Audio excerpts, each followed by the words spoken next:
Welcome to Shakespeare FC, The Words, a 5-minute journey into the individual bits of language that were forged, fletched, hewn, and hammered, and sometimes crowbarred, into existence by our brilliant and witty Warwickshirean wordsmith, or, as you become more familiar, Uncle Will.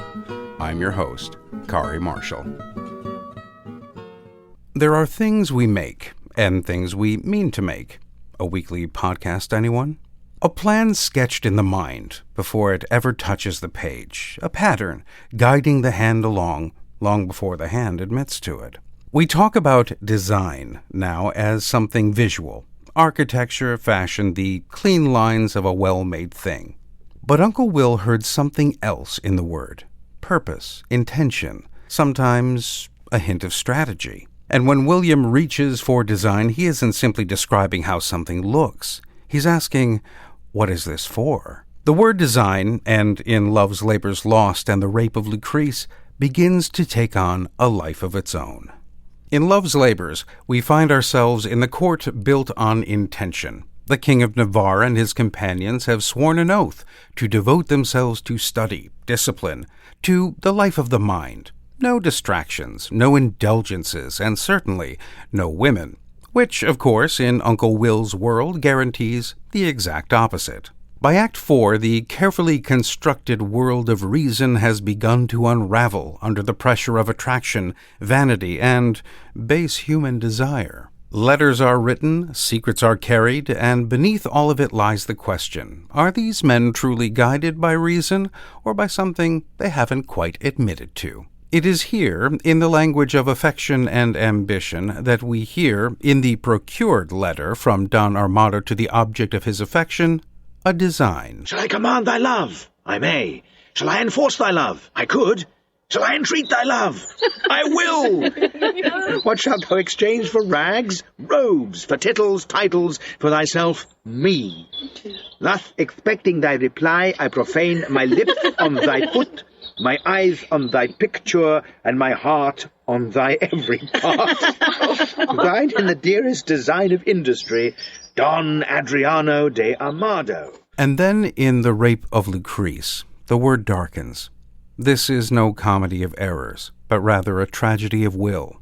After being raped by Tarquin, Lucrece sends for her husband, Collatine, concealing the identity of her attacker until they arrive.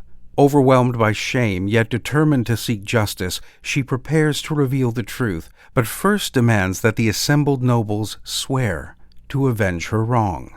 William writes, "But ere I name him, you fair lords," quoth she, speaking to those that came with Collatine, "shall plight your honorable faiths to me with swift pursuit to venge this wrong of mine. For 'tis a meritorious, fair design, to chase injustice with revengeful arms. Knights, by their oaths, should right poor ladies' harms." Now, the roots of design reach back through the Middle English, designen, a verb meaning to mark out or to plan, via the Old French diseigneur, ultimately from the Latin designare. De meaning out or distinctly, and signare, to mark. To design was, first and foremost, to designate, to point something out, to set a course, to define an intention. But it's here, perched at his writing desk, that William deigns to redesign design, or at least alter it a bit. For centuries, design lived quite happily and primarily as a verb, something you do. William begins to treat it as a thing, a noun. From William's quill onward, the noun flourished like a tender, tended bloom in a well-designed garden. By the 17th and 18th centuries, design expands into art, engineering, and aesthetics. And speaking of outcomes, as if by design, our time seems to be up. Well, alas and alack, my friends, that is all we have time for.